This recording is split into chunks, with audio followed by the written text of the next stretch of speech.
سابق حکومت نے ترقیاتی اسکیموں کے لیے 142 ارب روپے کے ثوابدیدی فنڈز دیے۔ سابق حکومت نے ترقیاتی اسکیموں کے لیے 142 ارب روپے کے ثوابدیدی فنڈز دیے۔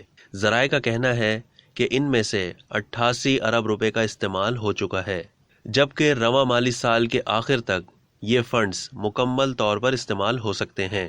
تفصیلات کے مطابق بالکل واضح مانیٹرنگ میکانزم کی جگہ کا تعین کیے بغیر پی ٹی آئی کی حکومت نے گزشتہ 4 سال کے دور حکومت میں حکمران جماعت کے ارکان پارلیمنٹ کے ذریعے لاکھوں چھوٹی ترقیاتی اسکیموں پر عمل درآمد کے لیے 142 ارب روپے کے ثوابدیدی فنڈز دیے۔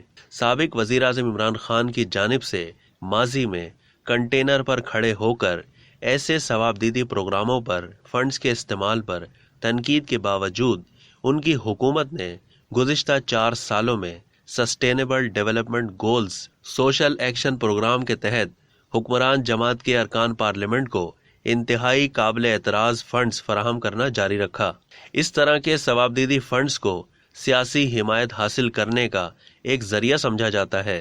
سابق وزیر اعظم نے گزشتہ جنوری 2022 میں پارلیمنٹیرینز کے لیے 500 ملین روپے کی فنڈنگ کا اعلان کیا تھا، لیکن ابھی تک یہ معلوم نہیں ہے کہ رواں مالی سال میں اب تک اسے کتنا جاری کرایا گیا ہے۔